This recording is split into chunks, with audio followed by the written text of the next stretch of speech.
New Glenn de Blue Origin sur sa rampe de lancement, revue de ce qui s'est passé à Starbase et nouvelles du prochain essai en vol numéro 7 du Starship, interview par NSF du président de PLD Space, Raoul Torres.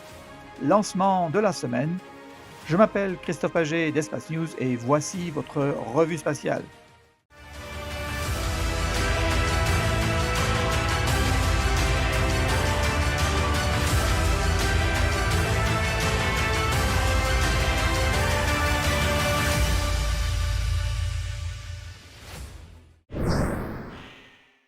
Blue Origin a maintenant déployé sa fusée New Glenn au complexe de lancement 36 de Cape Canaveral, en Floride, en préparation à son vol inaugural attendu en décembre de cette année. On voit le transporteur Eriger ou TE portant cette énorme fusée jusqu'à sa plateforme de lancement pour ensuite pivoter de la position horizontale à la verticale.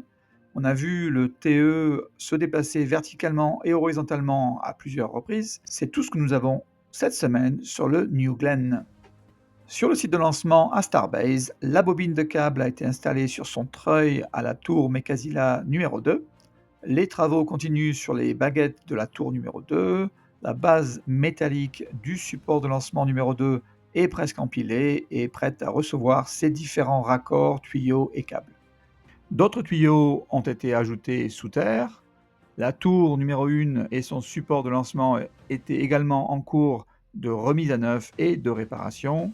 Sur le site de production, la dernière section du premier étage numéro 16 est entrée dans la méga-baie pour terminer son assemblage structurel. L'agrandissement de l'immeuble de bureaux progresse.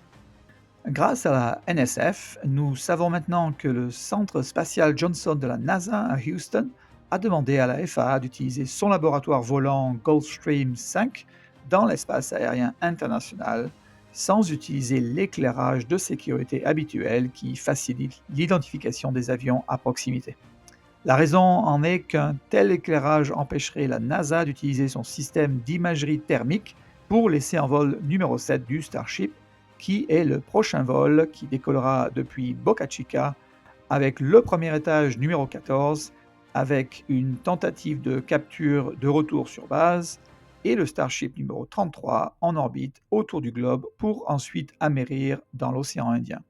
SpaceX a sous-traité la NASA pour mesurer la chaleur provenant du ventre du vaisseau spatial lors de la rentrée atmosphérique afin de vérifier expérimentalement les bienfaits de sa protection thermique. Ce qui est intéressant d'ailleurs dans ce document, c'est que la demande de la NASA est de voler près de l'Australie le 11 janvier 2025, une bonne indication du moment où SpaceX souhaite lancer son vol numéro 7. Restons sur la paperasserie. SpaceX a demandé une modification de son évaluation environnementale soumise à la FAA, qui a ensuite soumis ce document pour commentaire du public.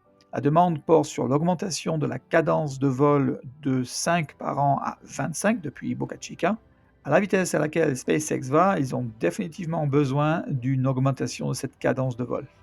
Alejandro Alcantarilla Romera de la NSF a interviewé Raoul Torres, PDG de PLD Space, une ambitieuse start-up. J'ai mentionné ce que PLD a fait au cours des derniers mois et cette interview a fourni quelques détails supplémentaires que je résumerai dans cet épisode. Je vous invite à regarder cette interview dans son intégralité, le lien est donné dans la description. Raoul a expliqué que PLD Space a été fondé en 2011 où Ariane Group et Avio étaient les seules sociétés européennes de fusées. Ils ont démarré l'entreprise sans argent et 13 ans plus tard, ils comptent 300 employés travaillant sur un accélérateur technologique de fusée, la Mura 1, qui a volé avec succès il y a un an, plaçant l'entreprise sur une base solide pour sa Mura 5 et au-delà. Mura veut dire d'ailleurs en espagnol large taureau de combat, prévoyant de concevoir et de construire des fusées massives telles que la fusée Mura 5 qui devrait être prête dans un an selon Raoul. Le plus grand défi auquel ils ont été confrontés a été de passer du moteur alimenté sous pression de la Mura 1 au moteur à turbopompe de la Mura 5.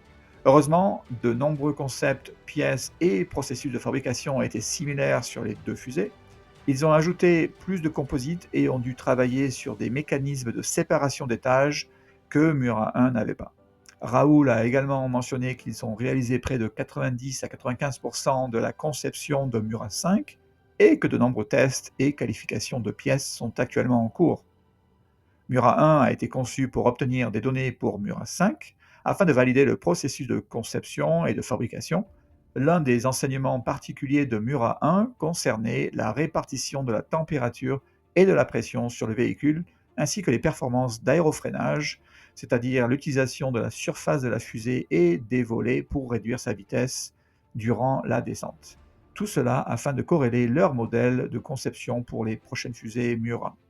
En juin de l'année prochaine, PLD commencera à construire la rampe de lancement au port spatial européen en Guyane française. Bien que le vol inaugural de Murat 1 ait été une réussite totale, ce qui est rare pour des fabricants de fusées, Raoul était toujours conscient que réussir le vol inaugural de Murat 5 est encore très difficile à réaliser. D'ici 2028, PLD espère pouvoir maîtriser l'atterrissage de retour sur site du premier étage. PLD vise également à lancer jusqu'à 30 fusées par an à partir de 2030. Et Raoul a expliqué que ses futurs clients optaient pour un satellite plus gros et plus lourd. C'est pourquoi PLD a réagi avec une suite de lanceurs basés sur des fusées encore plus grosses que Murat 5, appelées Murat Next ou Murat Next Heavy, avec 2 propulseurs latéraux réutilisables, ou encore Murat Next Super Heavy, avec 4 propulseurs latéraux réutilisables. La remarque finale et intéressante de Raoul est que l'Europe ne pousse pas pour acquérir de gros lanceurs, et c'est pourquoi PLD Space entend être le leader dans ce domaine. Le 24 novembre, SpaceX a lancé une Falcon 9 pour sa mission Starlink Group 913 depuis la Californie. Le premier étage a volé pour la 15e fois et a atterri sur un drone ship. Le même jour, Rocket Lab a lancé une Electron depuis la Virginie pour sa mission HASTE Leidos 2. Le dernier lancement ce jour-là a été celui de CASC avec sa fusée Long March 2C depuis la Chine pour sa mission SuperView Neo 203 et 204. Le 25 novembre, Rocket Lab a lancé une autre Electron depuis sa Nouvelle-Zélande pour sa mission Ice Ice Baby. Le même jour, SpaceX a lancé une Falcon 9 pour une mission Starlink Group 12-1 depuis la Floride. Le premier étage a volé pour la 13e fois et a atterri sur un drone ship. À propos, SpaceX a mentionné que ce booster avait été utilisé seulement 13 jours plus tôt, ce qui constitue un record pour SpaceX. Le 27 novembre, Landspace a lancé une fusée Zhouke 2E depuis la Chine pour son vol inaugural. Et le même jour, SpaceX a lancé une Falcon 9 pour une mission Starlink Group 676 depuis la Floride. Le premier étage a volé pour sa 15e fois et a atterri sur un drone ship. En résumé, du 1er janvier au 28 novembre 2024, 229 fusées ont été lancées avec succès. Sur ce total, 143 provenaient d'une entreprise ou d'une institution américaine, 57 de Chine et 14 de Russie. Je vous laisse cette semaine avec cette image plutôt simple et sobre provenant du télescope spatial James Webb de la galaxie Sombrero, également connue sous le nom de M104. Cette galaxie est en réalité plutôt brillante, ce qui cacherait de nombreuses caractéristiques en raison de son intensité. Cependant, en utilisant la caméra infrarouge à longueur d'onde moyenne du JWST, l'image est plutôt sombre mais révèle plus de caractéristiques, telles qu'un disque intérieur lisse ainsi que des détails sur la façon dont le gaz aggloméré dans l'anneau extérieur est distribué. La poussière est l'un des éléments constitutifs essentiels de l'univers et c'est souvent là que se trouve la formation d'étoiles dans les galaxies. Bien que cette galaxie ne soit pas un foyer particulier de formation d'étoiles, elle contient de nombreuses étoiles que les scientifiques peuvent étudier. Je suis Christophe Paget pour Espace News. À bientôt pour un nouvel épisode de votre actualité spatiale.